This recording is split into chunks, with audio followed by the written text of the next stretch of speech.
Pazuzu, el demonio de Antimundo Infierno Azul. Durante más de 70 años en el cine nos mostraron un mundo de color azul. Mirábamos esas escenas sin entender lo que allí había de mensaje oculto. Un mundo de color azul, con seres azules. Un mundo conocido por una élite y que para ellos es tan importante que llevan mostrando y hablando de este mundo 70 años sin que nadie pudiera entender esas imágenes que muestran en el cine. Hay películas como Drácula, de Bram Stoker, que nos dicen que ese mundo azul es el infierno. Ver mis vídeos. En otras películas como Avatar tenemos pistas de que estos seres azules son demonios.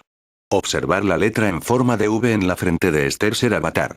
Parecida a la V de unos de los demonios más llevados en el cine, Pazuzu. El nombre de Pazuzu tal vez le sea familiar al seguidor del cine de horror como el demonio que posesiona a Regan McNeil en El Exorcista, 1973. Donde aparece con múltiples formas, siendo primero una estatua encontrada en Medio Oriente, luego como una figura llamada Captain Oudi que se comunica con Reagan por medio de una tabla Ouija, y finalmente como un ser cadavérico de rasgos espeluznantes y a la vez, en el cuerpo de la pequeña Reagan. Si bien el nombre y el demonio parecen haber sido creados para la película, un conocedor de mitología asiria y babilónica puede encontrar a Pazuzu, también llamado Fazuzu o Pazuza, como una de las figuras malévolas más prominentes de dicha cultura, donde es el hijo del dios Anbi, y funge como señor de los demonios del viento, representante del viento del sur, el portador de las tormentas y el causante de la sequía. La escultura más conocida de Pazuzu, ubicada en el Museo del Louvre, y sirve como base para la imagen que se muestra de él en El Exorcista, lo muestra como una quimera con el cuerpo de un hombre, una cabeza de león, patas de águila, dos pares de alas de ave, una cola de escorpión y un pene de forma serpentina. Se le muestra también con la mano derecha apuntando hacia arriba. Según la tradición sumeria, Pazuzu es el demonio del viento del suroeste. Una ráfaga del desierto que ocasiona sequía y hambruna durante las temporadas calurosas, y enjambres de langostas durante las temporadas lluviosas. Al dios se le invoca mediante amuletos que combaten los poderes de su esposa, la maliciosa diosa Lamashtu, quien se creía causaba daño a la madre y al niño durante el parto. Así, Pazuzu actúa como un repelente contra espíritus malignos, a pesar de ser uno él mismo, y protege a la humanidad contra plagas y mala suerte. En el año 1968, el antropólogo, arqueólogo e historiador William Lambert, identificó un hueso humano con una cabeza humana en Megido, el valle donde, de acuerdo con la Biblia católica, se librará la batalla del Armagedón, y con una invocación sumerio-acadiana. El caso de Pazuzu como la figura antagónica del Exorcista, data de 1971, cuando se publicó la novela original de William Peter Blatty, sobre la posesión de la niña Regan McNeil por un demonio, al cual se revela como Pazuzu posteriormente, aunque no de forma explícita, pues solo se hacen referencias sobre su estatua, descubierta por el padre Lancaster Merrin en el norte de Irak. Al final de la historia, Merrin y su ayudante, el padre Carras, acuden al hogar de la familia McNeil, y ejecutan un exorcismo en Regan para expulsar al demonio de su cuerpo, no sin antes perecer los dos sacerdotes. El demonio reaparece en Legión, donde busca venganza por haber sido expulsado del cuerpo de Regan. En el caso de la película, si bien la historia permanece casi intacta, en esta versión la posesión inicia cuando Regan inicia sesiones con una tabla Ouija y le comunica a su madre que tiene contacto con un ser llamado Capitán Oudi, quien más tarde resulta ser el demonio Pazuzu. El rostro de Pazuzu en la película fue interpretado por la actriz Eileen Dietz, y si bien aparece solo por unos cuantos segundos durante toda la película, mayoritariamente en escenas rápidas y parpadeantes, resulta ser una de las figuras más icónicas del cine de horror. En este video pongo imágenes de cuentos y películas donde muestran el infierno de color azul. Conocido como antimundo, antitierra, contratierra. El antimundo sería el hermano gemelo de nuestro mundo creado de antimateria. Observar cómo todo es de color azul, los seres y el mundo que hay detrás de ellos. La V en la frente también se puede ver en algunas imágenes, recuerda que la V significa demonio. En The Invocation of I Was Be a Jack también podemos ver el color azul. Puesto que este libro, como sus dos predecesores, 4, trata de la exploración del hombre de las poco conocidas regiones de la consciencia y de su tráfico con entidades extraterrestres, el concepto de Bertiaux del demonio Choronzón tiene un interés y relevancia particular para los adoradores de la serpiente negra. Choronzón, como el guardián de la puerta entre el universo conocido y el universo desconocido, A y B, nuestro mundo sería A, el antimundo sería B, se iguala con ideas compartidas por todos los cultos de la sombra que, sin excepción, utilizan este concepto en una forma u otra. Los ritos Petro del vudú, por ejemplo, invocan los Loa con ritmos poco convencionales existentes entre aquellos que son vibrados en las ceremonias Rada. Ellos acechan, podríamos decir, en los intersticios o velos que separan la luz y la oscuridad, el día y la noche.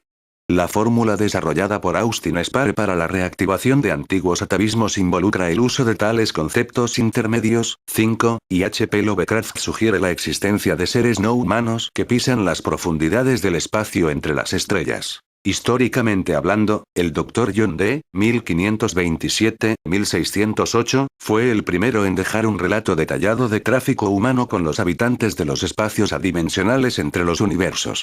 3 siglos después Crowley evocó a una de estas entidades del abismo, y es bastante más probable que este encuentro provocó más problemas en su vida mágica que el que resultó de su tráfico con los demonios de Abramelin, como algunos han supuesto. Bertiaux describe este abismo como los gélidos reinos de la Navidad llamados Elmeon.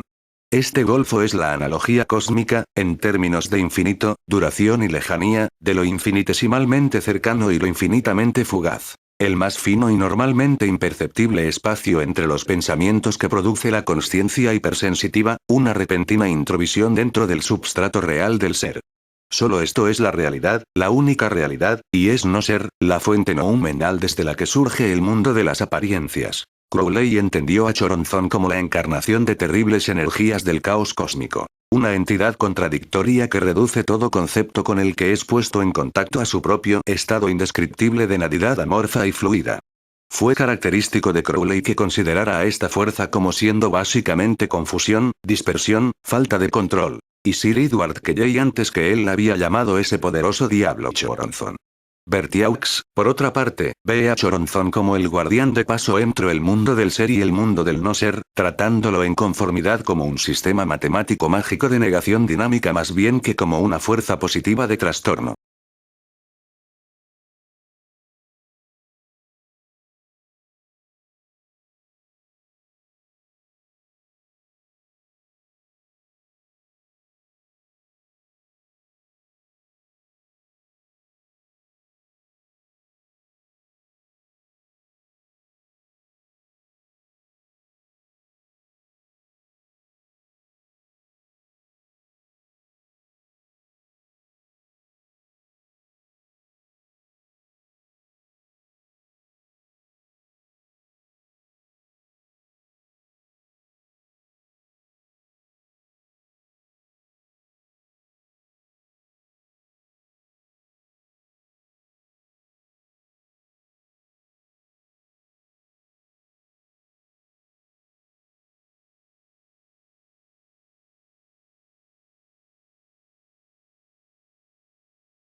Una de las pintoras a mi entender más extrañas y fascinante que nos habla de mundos ocultos en sus cuadros es Remedio Varo. Aquí en este video traigo algunos de sus cuadros y su unión con otra película de culto que nos habla de secretos, la película Matrix. Escena del cerrajero de la película Matrix y cuadro Remedios Varo. El cerrajero en versión latina, o el creador de llaves en su homóloga española, en inglés D.K. Maker, es un personaje ficticio de la trilogía Matrix. Apareció en la segunda película de Matrix Reloaded, siendo interpretado por el actor Randall Duck Kim. El cerrajero es en realidad un programa de Matrix, que es mantenido prisionero por el Merovingio. Su apariencia humana es la de un hombre de mediana edad y rasgos orientales. Tiene la habilidad de fabricar llaves, de allí su nombre, que dan acceso a todos los lugares de Matrix gracias a con un código oculto en cada llave que fabrica, haciendo que cualquier puerta común y corriente, mediante el uso de estas llaves especiales y en una posición particular, lleve a lugares completamente distintos respecto a abrir la puerta sin esa llave, por ejemplo llevar a lugares ubicados a kilómetros de distancia o a lugares que de otro modo son inaccesibles. Debido a esta habilidad, el cerrajero es buscado tanto por Neo, para que le ayude a llegar hasta la fuente, como por los agentes de Matrix, para destruirlo y evitar precisamente que Neo llegue a la fuente. Neo es constantemente atormentado por sueños en donde ve una puerta hecha de luz y a Trinity cayendo desde lo alto de un edificio. Para entender el significado de estos sueños, Neo decide ir con el oráculo. Ella le explica que la puerta que ve en sus sueños conduce a la fuente, a donde él deberá llegar para poder salvar a Zion y por ende a la humanidad, y que para llegar allí y atravesar la puerta necesitará la ayuda del cerrajero, pero este ha elegido el exilio y ahora es prisionero del Merovingio para que le fabrique llaves que le den acceso a todos los rincones de Matrix. Neo entonces decide ir a rescatarlo. Neo va entonces, acompañado de Trinity y Morfeo, a encontrarse con el Merovingio en un exclusivo restaurante y exige la liberación del cerrajero. El Merovingio, sin embargo, rehúsa hacerlo y los echa del lugar. Antes que Neo, Morfeo y Trinity abandonen el restaurante, son interceptados por Perséfone, la esposa del Merovingio, quien harta de la arrogancia de este decide ayudarles, entregándole al cerrajero a cambio de un beso de Neo en los labios. Según Perséfone, el Merovingio era antes como Neo y quería recordar cómo se sentía un beso. Neo accede a la petición, pese a la clara oposición de Trinity, y los tres son llevados a un pequeño calabozo donde Neo encuentra al cerrajero en su incesante tarea de fabricar llaves. Cuando se disponían a huir, Neo y sus compañeros son interceptados por el Merovingio y sus hombres. El cerrajero huye para evitar ser apresado nuevamente, siendo perseguido por los gemelos. Morfeo y Trinity deciden ir a ayudar al cerrajero, mientras que Neo opta por detener a los hombres del Merovingio. Tras derrotarlos, Neo intenta detener al Merovingio mismo, pero este logra cruzar una puerta usando una de las llaves que el cerrajero le fabricó y huye hacia un lugar desconocido. Neo destroza la puerta y logra atravesarla, pero al no tener la llave del cerrajero, no logra llegar hasta donde está el Merovingio y aparece en unas montañas a varios kilómetros de donde estaba antes. Mientras tanto, el cerrajero es rescatado por Morfeo y Trinity, quienes huyen a bordo de un auto hacia una transitada autopista perseguidos por los gemelos, iniciándose una tenaz persecución a la cual se unen también la policía y los agentes de Matrix, que habiendo detectado la presencia del cerrajero, deciden ir en su búsqueda para destruirlo. Trinity entonces se lleva al cerrajero para ponerlo a salvo, en tanto que Morfeo consigue primero eliminar a los gemelos y luego, con ayuda de Niobe, deshacerse de los agentes. Sin embargo, estos reaparecen nuevamente y tratan de eliminar a Morfeo y al cerrajero haciendo estrellar dos camiones, encima de uno de los cuales estaban precisamente Morfeo y el cerrajero. Para fortuna de ambos, cuando los camiones comienzan a estallar, Morfeo y el cerrajero son rescatados por Neo en el último segundo. Ya a salvo, el cerrajero explica a todos la existencia de un edificio, y dentro del mismo un piso al que ningún ascensor puede llegar. ¿Es ese el lugar que Neo vio en sus sueños y a dónde deberá ir para completar su misión como elegido? Sin embargo, para poder llegar hasta allí se necesita llevar a cabo un elaborado plan para desactivar el sistema de seguridad del edificio, lo cual se logra solo destruyendo una planta eléctrica completa que alimenta a 27 manzanas, tarea asignada a Niobe, desactivar el sistema de respaldo, tarea asignada a Soren y terminada por Trinity, y abrir la puerta que conduce a la fuente, tarea que corresponde a Neo pero que solo podrá efectuar con éxito en un intervalo exacto de 314 segundos, y si Niobe y Soren / Trinity cumplen sus respectivos objetivos. Guiados por el cerrajero, Neo y Morfeo ingresan al pasadizo de las puertas traseras, puertas ocultas que llevan a distintos lugares de Matrix utilizando las llaves del cerrajero, pero cuando están por llegar a la puerta que lleva a la fuente, son interceptados por el agente Smith y sus múltiples yo. Neo y Morfeo comienzan a pelear contra Smith y sus copias, momento que aprovecha el cerrajero para abrir una puerta que lleva hacia un corredor oscuro, que es donde se encuentra finalmente la puerta que lleva a la fuente. Neo entonces coge a Morfeo y juntos atraviesan rápidamente el corredor. Smith, al ver esto, manda a sus copias a dispararles, pero el cerrajero logra cerrar la puerta del pasadizo antes que las balas puedan alcanzarles. Las balas, sin embargo, hieren gravemente al cerrajero que cae moribundo al piso. Antes de morir, el cerrajero saca dos llaves, una para Morfeo, para que pueda regresar a casa, y la otra para Neo, para que abra la puerta de luz y llegue hasta la fuente. Un libro revela el esoterismo y la ciencia ficción de Remedios Varo. La pintora surrealista Remedios Varo llevó a cabo su obra más reconocida y prestigiosa durante los años que vivió en México, una etapa que es observada a detalle en el libro recién publicado Remedios Varo. Los años de México. Varo, de origen español, es una de las pintoras surrealistas más interesantes y misteriosas, de acuerdo con un comunicado de la editorial RM. La artista nació en Girona, Cataluña, en 1908, y estudió en la Academia de San Fernando en Madrid. Durante la Guerra Civil huyó a París, donde se unió al círculo de surrealistas que habitaba en esa ciudad. Tras la invasión nazi partió a México, donde permaneció hasta su muerte. Llegó a Veracruz a bordo de un transatlántico portugués en septiembre de 1941. Venía en compañía del poeta surrealista francés Benjamin Peret y de un importante grupo de refugiados. En México trabajó como ilustradora publicitaria, actividad que abandonó para consagrarse a la pintura, lo que la llevó a convertirse en una de las mayores representantes del movimiento surrealista en el país, junto a Leonora Carrington y Katy Horna. El trío fue conocido como las Tres Brujas. El libro, escrito por Masayo Nonaka, se centra en la etapa mexicana de la artista, la más reconocida y prestigiosa. En su texto introductorio, Nonaka hace referencia a datos originales de la vida y obra de la pintora y contextualiza las 53 ilustraciones que reflejan su pintura más representativa de este periodo. La obra de Remedios Varo, 1908-1963, es amplia y compleja, y posee un estilo con rasgos muy definidos y reconocibles. Sus cuadros están habitados por figuras humanas concentradas en tareas simbólicas y rodeadas de elementos oníricos, alquímicos y enigmáticos. Como recuerda en su texto Masayo Nonaka, investigadora especializada en el estudio del surrealismo en México, Varo compartió con Carrington un interés por el esoterismo o la tradición espiritual antigua, y con Horna su curiosidad por las máquinas, la ciencia y la ciencia ficción, además de por la filosofía, la psicología y la literatura del romanticismo alemán. Desde Tejido Espacio-Tiempo, una de las primeras pinturas que realizó en México en 1954, hasta Naturaleza Muerta Resucitando, de 1963, el libro monográfico hace un recorrido por obras como El Flautista, 1955, Armonía, 1956, Creación de las Aves, 1957, Mimetismo, 1960, Mujer saliendo del psicoanalista, 1960, o Fenómeno de ingravidez, 1963.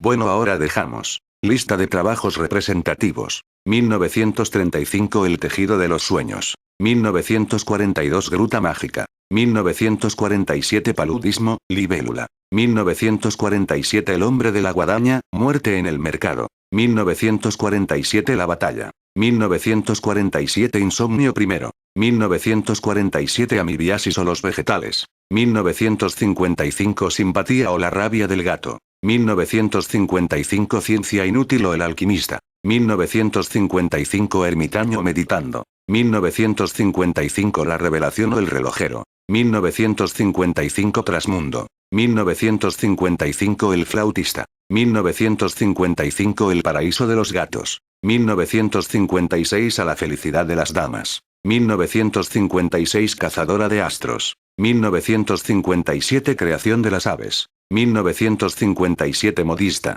1957 Caminos tortuosos. 1957 Reflejo lunar. 1957 El gato helecho. 1958 Papilla estelar. 1959 Exploración de las fuentes del río Orinoco. 1959 Catedral vegetal. 1959 Encuentro. 1960 Mimetismo. 1960 Mujer saliendo del psicoanalista. 1960 Visita al cirujano plástico. 1960 Hacia la torre. 1961 Vampiro. 1961 Tejiendo el manto terrestre. 1962 Vampiros vegetarianos. 1962 Fenómeno de ingravidez. 1962 Tránsito espiral. 1963 Naturaleza muerta resucitando.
La pintora Remedios Varo solía decir a sus amigos que había un trasmundo. Varo, que se consideraba bruja y alquimista, consideraba que existía un trasmundo, un mundo que está detrás de nuestro mundo oculto. Yo este trasmundo lo denomino antimundo, una antitierra de la que los griegos en época ancestrales ya hablaban de ella. Un mundo gemelo de nuestro mundo que sería de color azul y está oculto. Platón fue el primero en llamar a todo esto Matrix con su historia de la caverna. Hay una persona que comunica esos mundos oscuros con nuestro mundo, sería la Dama Negra. Muestro algunas imágenes de esta Dama Negra en este vídeo, la que está en un árbol de la vida leyendo un libro y la que aparece en una carta con una espiral detrás. Las espirales es el mecanismo que se abre mediante máquinas y rituales para viajar a estos mundos ocultos y oscuros. Todo esto tiene que ver con los ángeles caídos, que en realidad son demonios. Ciencias ocultas. En su acepción literal, ciencias ocultas es el nombre con que se conoce a una serie de creencias y prácticas mistéricas que desde la antigüedad pretenden penetrar y dominar los secretos de la naturaleza y desarrollar los poderes ocultos del ser humano. Tienen un gran interés para antropólogos, historiadores, filósofos y psicólogos. También se puede entender por ciencias ocultas cierto tipo de literatura caracterizada por el gusto por el misterio, la trascendencia espiritual o las explicaciones alternativas. Existen editoriales y librerías especializadas en este tipo de literatura que versa sobre temas muy variados cuyo denominador común son, a veces, temáticas que se hacen famosas y, otras, la demanda del público.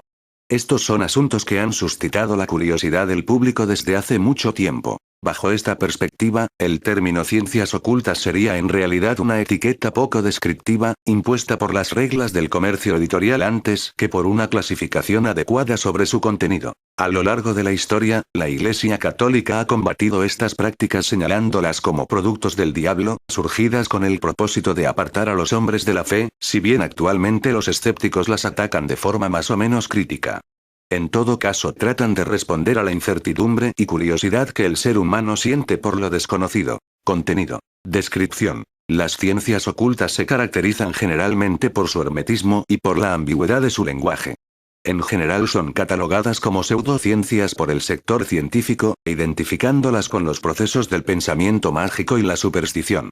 Sin embargo, se ha discutido que, si bien antiguamente a este conjunto de prácticas se les denominaba como ciencias, significando esta palabra como un conjunto de los conocimientos y saberes de la época que fueron desarrollados antes del método científico, es importante destacar que también se consideraban, más que otra cosa, como artes, pues los conceptos ideológicos, simbólicos y religiosos y los conceptos propiamente científicos, a menudo resultaban mezclados y no se discernían entre sí. Ciencias ocultas. Las escuelas de los misterios están integradas por hombres y mujeres iluminados, que han sido aceptados junto a los inmortales.